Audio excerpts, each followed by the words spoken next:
Good morning students. हमारा आज का टॉपिक है distinction between knowledge and skill, distinction between knowledge and training. Last time हमने करवाया था distinction between knowledge and belief and distinction between knowledge and information, यानी कि ज्ञान एवं विश्वास में अंतर, ज्ञान एवं सूचनाओं में अंतर। और आज का टॉपिक है ज्ञान एवं कौशल में अंतर और ज्ञान एवं प्रशिक्षण में अंतर। मैं सबसे पहले ये 4-4 नंबर के क्वेश्चन आते हैं। बड़ा क्वेश्चन इसका बनता भी नहीं है। अगर बाय चांस बड़ा क्वेश्चन आ भी जाता है तो आपने नॉलेज को अलग एक्सप्लेन करना है और उसके बाद जो जिसके साथ भी आपका डिस्टिंक्शन हो, जो भी अंतर बताया जाए, चाहे विश्वास, सूचना या ट्रेनिंग या स्किल, तो इसका आपने अलग अलग से विस्तार में एक्सप्लेन करना है और उसके बाद इनका अंतर बताना है। वैसे मोस्टली ये 4 नंबर का ही क्वेश्चन आता है। जैसा कि मैंने बताया कि नॉलेज जो है, ज्ञान ज्ञान एक व्यापक रूप से विस्तृत है।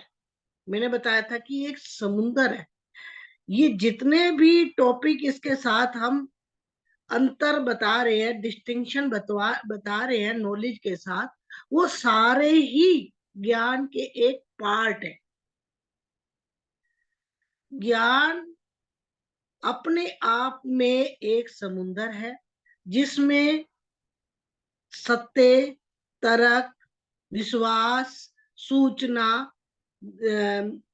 प्रशिक्षण, शिक्षा और कौशल, ये सारे इसके पार्ट है। क्योंकि ज्ञान को विश्वसनीय एवं न्याय संगत प्रक्रिया के रूप में हम स्वीकार करते हैं। ज्ञान में तर्क, सत्य, वैधता, विश्वसनीयता, सार्वभौमिकता, स्थिरता, प्रामाणिकता, उत्पादकता, प्रायोगिकता एवं वैज्ञानिकता का समावेश हो। यानी कि ज्ञान में ये सारे जितने हम डिस्टिंक्शन बता रहे हैं, जितना अंतर बता रहे हैं, चाहे वो बिलीफ है, चाहे वो इंफॉर्मेशन है, चाहे वो ट्रेनिंग है, चाहे स्किल है या लॉजिक है, तो ये सारे ही इसके एक पार्ट है। इसके इसी से हम इकट्ठा करके हम जो है इसको ज्ञान को प्राप्त करते हैं। ज्ञान का एजुकेशन से भी विस्तृत है, क्योंकि एजुकेशन हम जब लेते हैं, शिक्षा हम लेते हैं, तो लिमिटेड है। किसी स्कूल, कॉलेज या किसी इंस्टीट्यूशन में हम शिक्षा प्राप्त करते हैं। लेकिन ज्ञान जो है फॉर्मल और इनफॉर्मल, औपचारिक रूप से भी और अनौपचारिक रूप से भी, हम इसे जीवन भर अपने अनुभव के आधार पर अपनी इंद्रियों की सहायता से इसे प्राप्त करते रहते हैं। जैसा कि मैंने बताया, ज्ञान और विश्वास में क्या अंतर है। विश्वास जो है उसका क्षेत्र सीमित है, ज्ञान का क्षेत्र व्यापक है। ज्ञान का आधार पूर्ण सत्य है, लेकिन विश्वास का आधार पूर्ण सत्य नहीं है। कुछ अलग अलग, हर स्थान परिवर्तन के अनुसार इसका परिवर्तन होता रहता है, लेकिन ज्ञान का स्वरूप जो है वो सार्वभौमिक है। ज्ञान का संबंध विज्ञान से है और विश्वास का संबंध कल्पनाओं से है। ज्ञान में स्थिरता है, विश्वास में अस्थिरता है, क्योंकि एक के विचार में वो विश्वास ठीक है और एक के विचार में वो ठीक नहीं है। तो ज्ञान में हम प्रामाणिकता का समावेश मिलता है, लेकिन विश्वास में हम प्रमाण नहीं कर सकते। जैसे हिंदू धर्म में कहते हैं स्वर्ग के बाद स्वर्ग नरक में जाते हैं, स्वर्ग में या नरक में जाया जाता है, लेकिन इसको प्रमाणित नहीं किया जा सकता। ज्ञान का क्षेत्र व्यक्तिगत विचारधारा पर निर्भर नहीं है, लेकिन विश्वास का क्षेत्र जो है व्यक्तिगत विचारधारा पर निर्भर है। ज्ञान में यथार्थता का भाव निहित है, लेकिन विज्ञान में विविध प्रकार की कल्पनाओं का समावेश है। ज्ञान में सभी व्यक्तियों का विश्वास निहित है, क्योंकि उसे सभी स्वीकार करते हैं, क्योंकि उसके तथ्य सबने सामान्य रूप से स्वीकार किए हुए। विश्वास में एक व्यक्ति या कुछ व्यक्तियों का ही विश्वास होता है, लेकिन कुछ, जैसे कि महात्मा गांधी असहयोग आंदोलन या अहिंसा में विश्वास करते थे, कुछ क्रांतिकारी थे, तो हर किसी का व्यक्ति का अलग अलग विश्वास हो सकता है। ज्ञान को अंतिम क्रिया या अंतिम सत्य के रूप में स्वीकार किया जा सकता है। विश्वास जो है ज्ञान की प्रारंभिक व्यवस्था है। तो ये तो था ज्ञान और विश्वास में अंतर, जो मैं आपको पहले भी करवा चुकी हूँ। ऐसे ही ज्ञान एवं सूचना में अंतर, distinction between knowledge and information. Information, सूचना जो है, जब हम क्रमबद्ध और व्यवस्थित रूप से उसका प्रमाणित करने के बाद उसकी आंकड़ाओं और सूचनाओं को तभी तक ज्ञान का रूप नहीं दिया जाता जब तक उसके तथ्य सिद्ध ना हो चुके हो या प्रमाणित ना हो चुके हो। इसलिए सूचना सूचना जो है सत्य और असत्य दोनों पाई जाती है, लेकिन ज्ञान के अंतर्गत जो भी आंकड़े आते हैं, जो भी सूचनाओं का समावेश होता है, वो असत्यता का नहीं होता, बल्कि सत्य रूप में स्वीकार किया जाता है। सूचना का क्षेत्र सीमित है, ज्ञान का क्षेत्र व्यापक है। सूचनाओं के आधार पर किसी का निर्णय नहीं लिया जा सकता, लेकिन ज्ञान के प्रशिक्षण को किसी की प्रकार की आवश्यकता नहीं होती।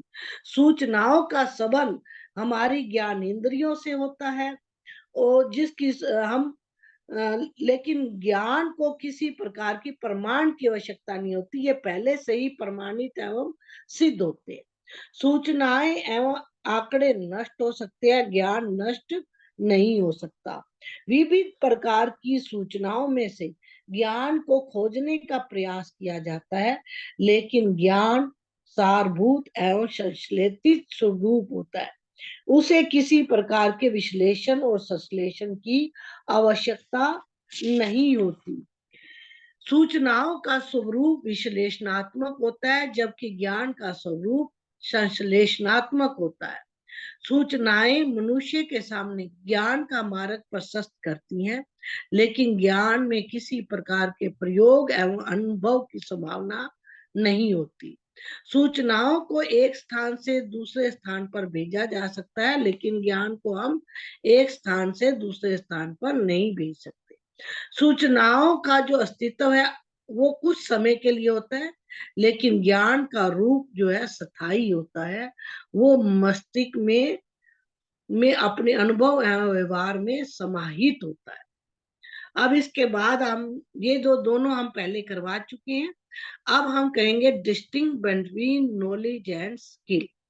जैसा कि मैंने बताया कि ये सारे ज्ञान के, नॉलेज के पार्ट है, चाहे वो कौशल है, चाहे प्रशिक्षण है, चाहे शिक्षा है, चाहे आप, ये सारे ज्ञान के पार्ट है।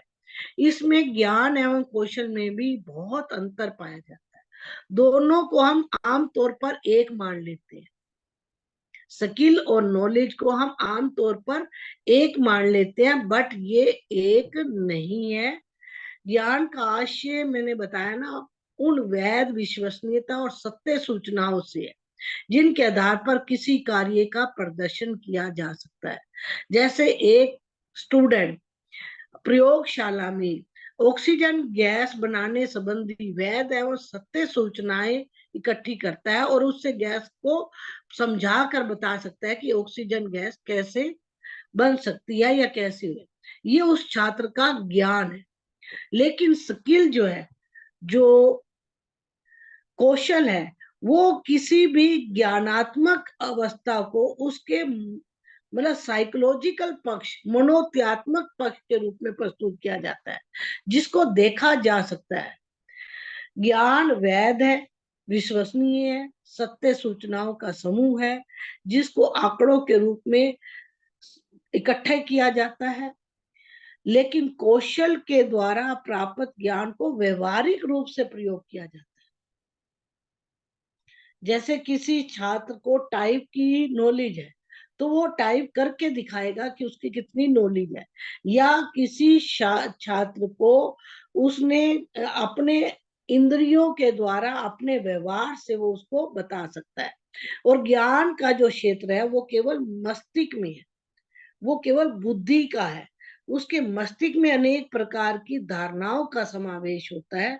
लेकिन कौशल जो है, कौशल आपका व्यवहारिक है। अपनी कला कौशल को प्रदर्शन किया जाता है। अपनी क्रिएटिविटी, जिसको हम कहते हैं स्किल, को क्रिएटिविटी का भी नाम देते हैं। क्योंकि ज्ञान का आशय तो केवल जो भी क्रिएटिविटी है उसका सैद्धांतिक पक्ष है, केवल थियोरटिकल है। लेकिन ये है प्रैक्टिकल। ये आपको जो क्रिएटिविटी आपको आती है वो उसको आपको करके दिखा सकता है। तो आप ज्ञान का जो विविध प्रकार के नियमों, सिद्धांतों, आंकड़ों और सूचनाओं का समावेश होता है।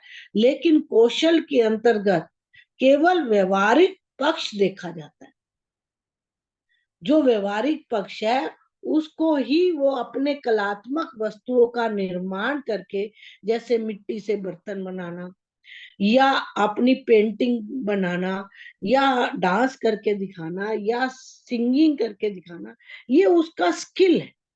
टाइप करके दिखाना, ये वो करके दिखा सकता है। व्यवहारिक रूप से उसको अपने इंद्रियों के द्वारा करके दिखा सकता है। ये उसका व्यवहारिक पक्ष है, ये उसका साइकोलॉजिकल पक्ष है, ये उसका क्रिएटिविटी है, जो वो नवीन तथ्य या वस्तु का सृजन करता है। तो उसको व्यवहारिक प्रयोग में उपयोगिता एवं व्यवहारिक प्रयोग को सिद्ध करता है। तो इसलिए जो स्किल है वो ज्ञान की उपयोगिता एवं उसके व्यवहारिक प्रयोग को सिद्ध करता है।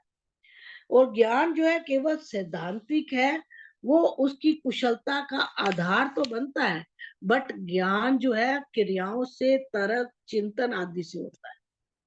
ज्ञान का संबंध जो है वो मानसिक क्रियाओं, तर्क, चिंतन से होता है। इसका संश्लेषण एवं विश्लेषण कर सकते हैं। लेकिन कौशल का संबंध हस्त कौशल से होता है, जिसका प्रदर्शन छात्र या स्टूडेंट या कोई भी व्यक्ति अपनी व्यवहारिक गतिविधियों से उसको व्यापक रूप से कर सकता है। उसकी शारीरिक गतिविधियों से होता है। जैसे कोई दौड़ने संबंधी ज्ञान है तो वो कुशल धावक ही सिद्ध होता है उसको उपयोग करके। कौशल का संबंध केवल भौतिक जगत से है, लेकिन ज्ञान का संबंध दार्शनिक विचारधारा, आदर्शवादी और स्पिरिचुअल आध्यात्मिक ज्ञान से भी है। और कौशल का संबंध केवल भौतिक जगत से है, जो कि भौतिक जगत की उपयोग की वस्तुएं निर्मित की जाती हैं। एक ज्ञानी व्यक्ति कुशल हो सकता है, यानी कि ज्ञान कुशलता का मार्ग प्रशस्त कर सकता है। वह उस पर चलने वाली व्यक्ति की क्षमता पर निर्भर करता है। बट कौशल जो है उससे अपने ज्ञान की सर्वश्रेष्ठ उपयोगिता को सिद्ध करता है। यानी कि जो स्किल है वो ज्ञान की सर्वश्रेष्ठ उपयोगिता को सिद्ध करता है। एक ज्ञानी व्यक्ति कुशल तो हो सकता है, लेकिन उसकी उपयोगिता सिद्ध करने के लिए उसे स्किल का प्रयोग करना पड़ता है, अपने कौशल का प्रयोग करना पड़ता है। इस तरह से ज्ञान और स्किल में विभिन्न अंतर है। मैं फिर बता दूं, जो ज्ञान है वो मानसिक क्रियाओं पर है, तर्क पर है, चिंतन पर है। बट कौशल का संबंध हस्त कौशलों से है, जिसको वो व्यवहारिक गतिविधियों से व्यापक रूप से प्रयोग कर सकता है, अपनी शारीरिक गतिविधियों से प्रयोग कर सकता है। उसको ज्ञान की सर्वश्रेष्ठ उपयोगिता को सिद्ध कर सकता है। कौशल का संबंध सृजनात्मक से होता है। नवीन तथ्य या वस्तु का वो ज्ञान के आधार पर सृजन तो कर सकता है, बट कौशल के द्वारा उसको व्यवहारिक पक्ष के रूप में दिखाया जा सकता है कि वो उसकी व्यवहार में क्या क्या कार्य कर सकता है। तो वो जिस चीज में, स्किल में, जिसमें भी वो परफेक्ट है, उस स्किल का प्रयोग वो प्रदर्शित कर सकता है। ये ज्ञान का एक साधन तो है, बट ज्ञान नहीं है। स्किल जो है ये सीमित क्षेत्र है।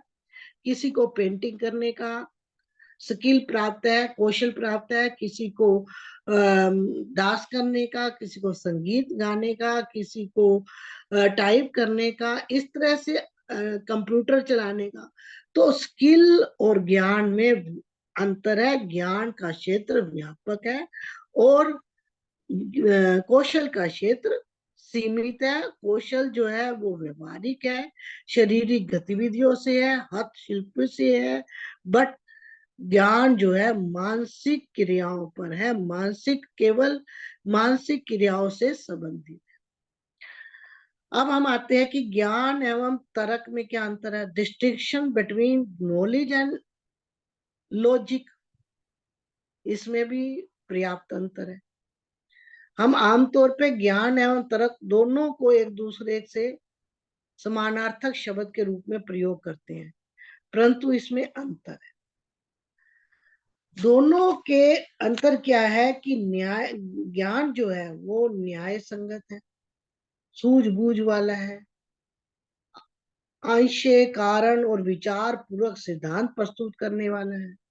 उसमें निष्कर्ष निकाला जाता है, परिणाम निकाला जाता है। लेकिन तर्क सभी का अलग अलग हो सकता है।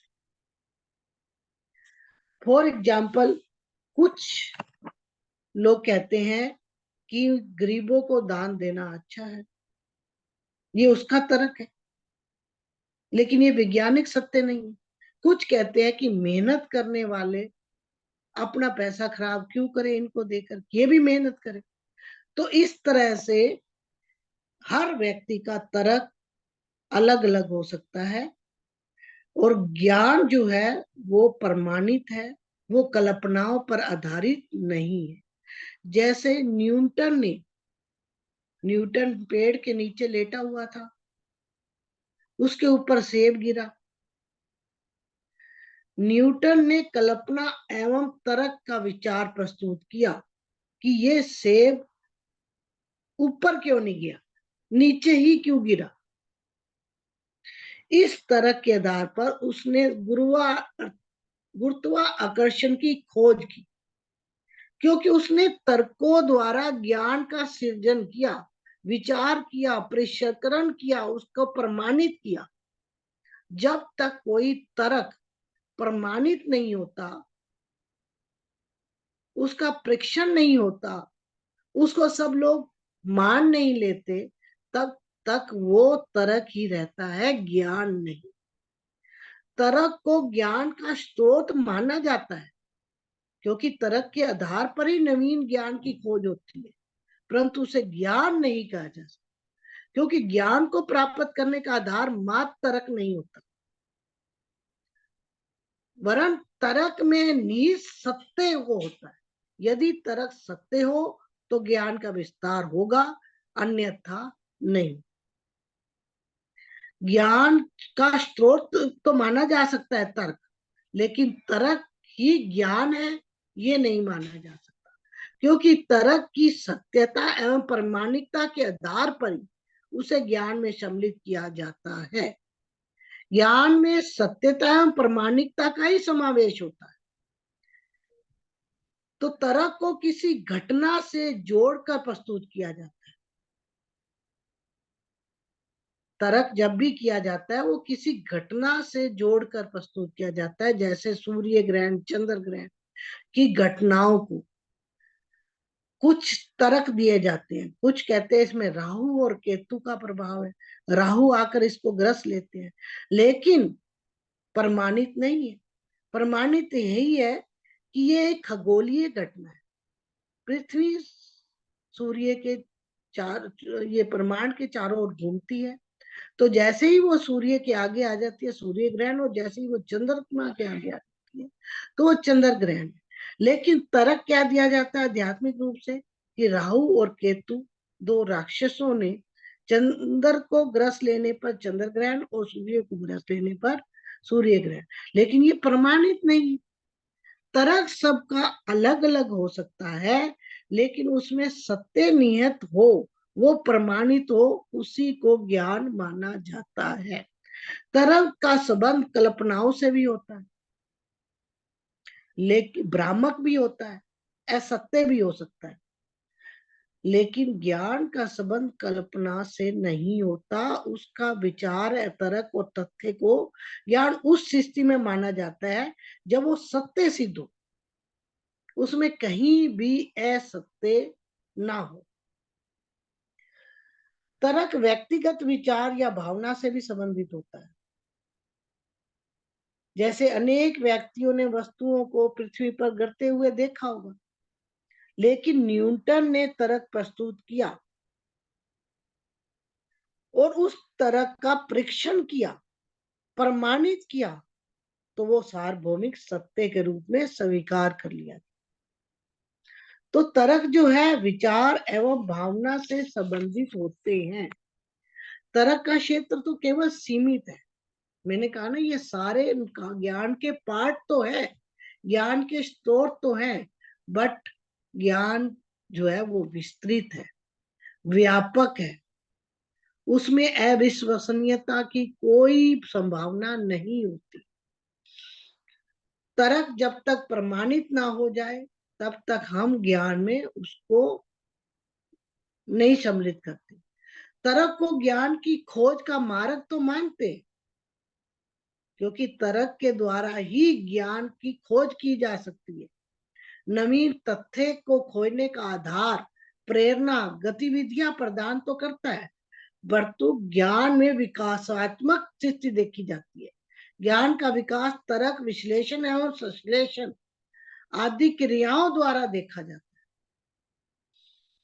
तर्क की तुलना विविध प्रकार की परिकल्पनाओं एवं संभावनाओं से की जाती है, जिनको प्रयोग द्वारा सिद्ध करने पर निष्कर्ष के रूप में सत्यता एवं असत्यता की स्थिति में पाया जाता है।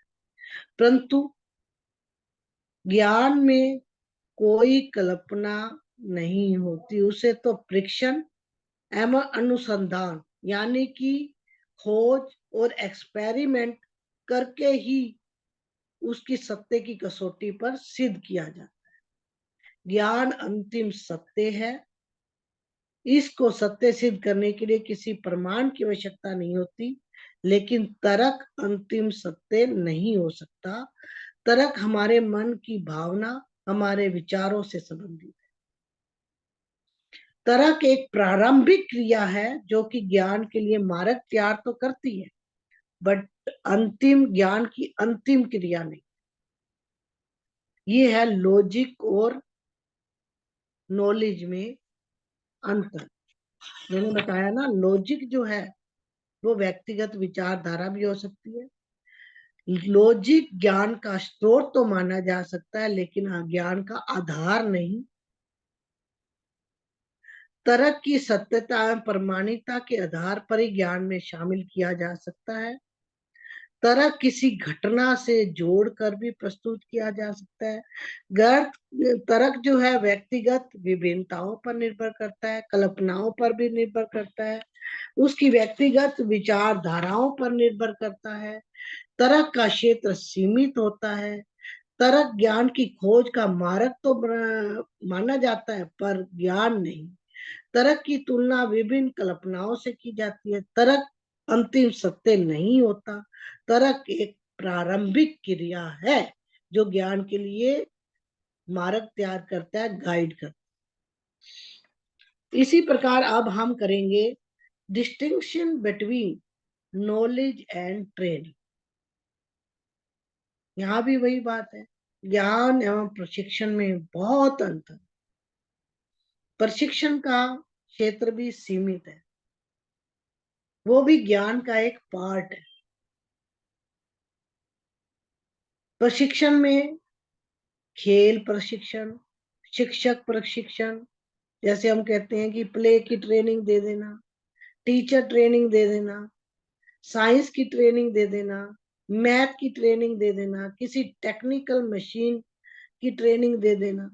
तो ये क्या है, प्रशिक्षण जो है वो किसी एक विशेष क्षेत्र में किसी कार्य विशेष से जोड़ा जाता है, बट ज्ञान का क्षेत्र व्यापक है।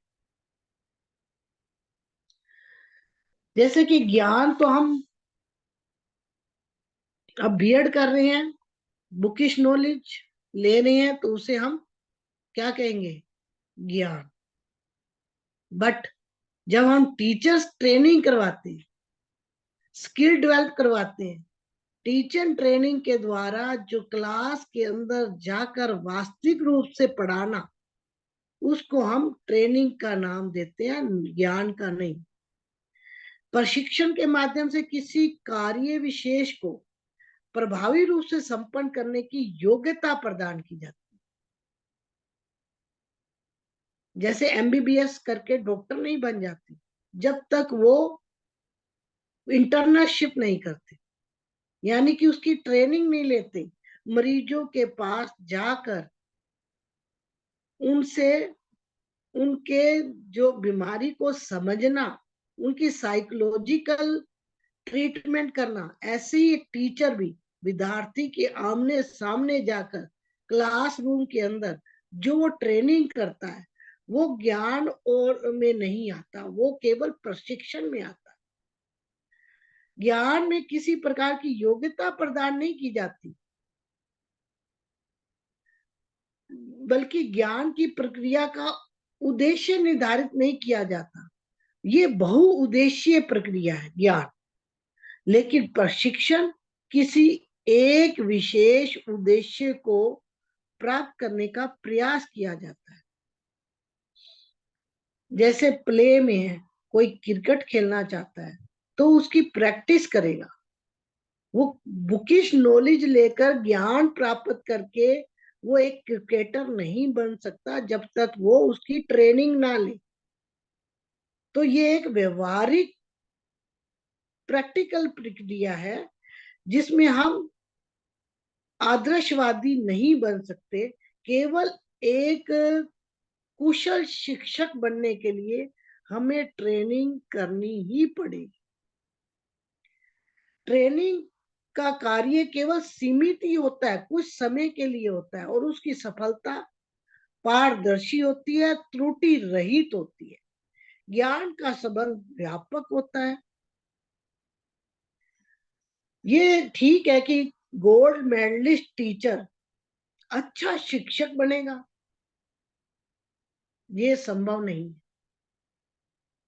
गोल्ड मेडलिस्ट केवल वो थियोरटिकल है, ज्ञान तो है, लेकिन वो कुशल नहीं है, वो प्रशिक्षण उसको प्राप्त नहीं है।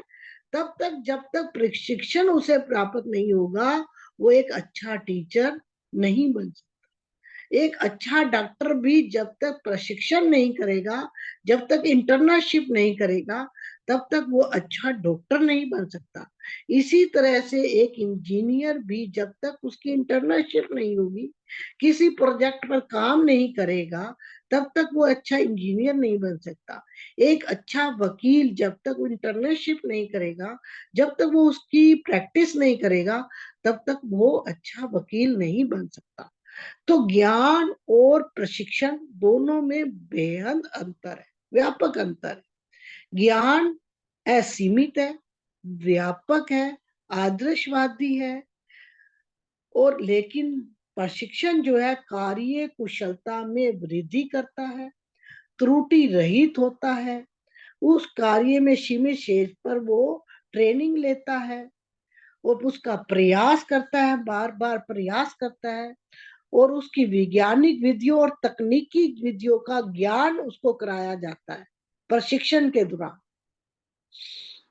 प्रशिक्षण में व्यवहारिक प्रक्रिया है, ज्ञान तो केवल सिद्धांतों, नियमों एवं सूत्रों को बताया जाता है, लेकिन प्रशिक्षण जो है वो एक व्यवहारिक प्रक्रिया है, पारदर्शी है, उद्देश्य पूर्ण है, स्पष्ट है, उपयोगी बनाता है। लेकिन ज्ञान में केवल सिद्धांतों, नियमों एवं सूत्रों को बताया जाता है। विषम परिस्थितियों में हम ज्ञान का सहारा तो ले सकते हैं, लेकिन विदाउट प्रशिक्षण से हम उसे प्रभावशाली नहीं बना सकते। अगर हमने प्रशिक्षण के माध्यम से प्रभावशाली प्रदर्शन का मार्ग अपनाना है, तो हमें ट्रेनिंग करनी होगी। जैसे सचिन तेंदुलकर बहुत अच्छी बैटिंग करता है क्योंकि उसने बैटिंग का श्रेष्ठ प्रशिक्षण प्राप्त किया।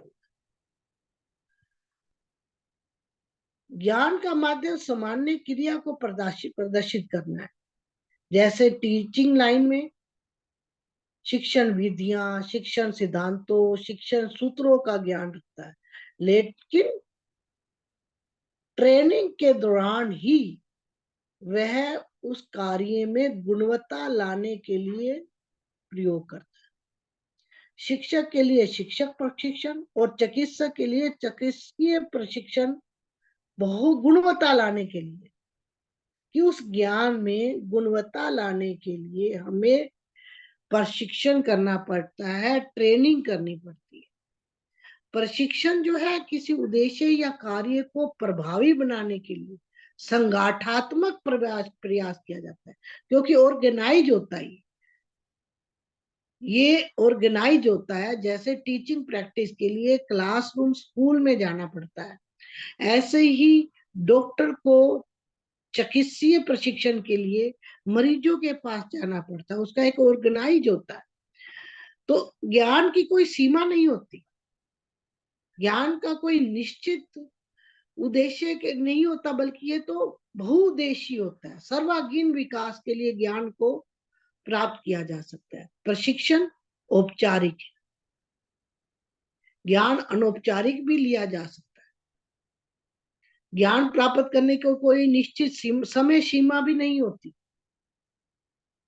लेकिन प्रशिक्षण के लिए एक समय सीमा निश्चित होती है।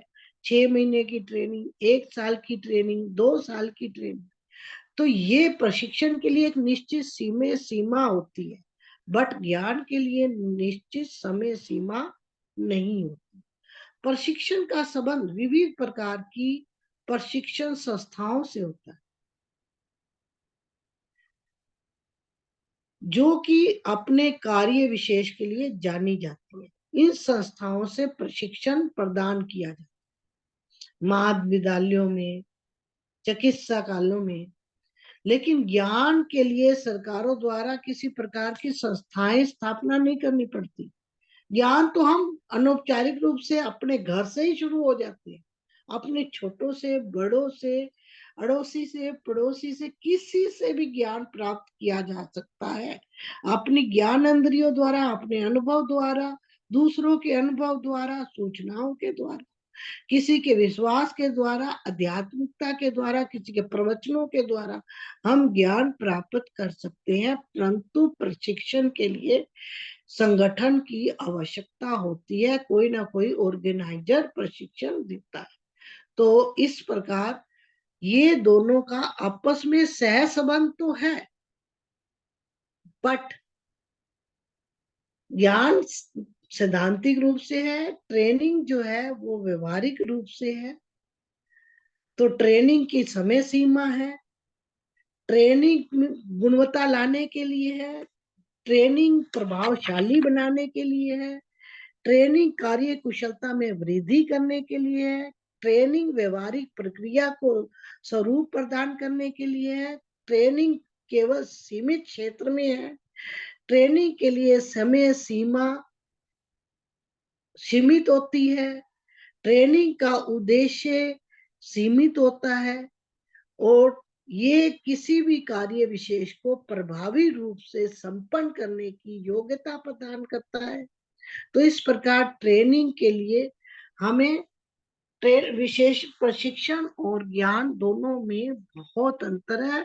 ये उसका पार्ट तो जरूर है, उसके साथ सह संबंध तो जरूर है, बट ट्रेनिंग और ज्ञान में बहुत।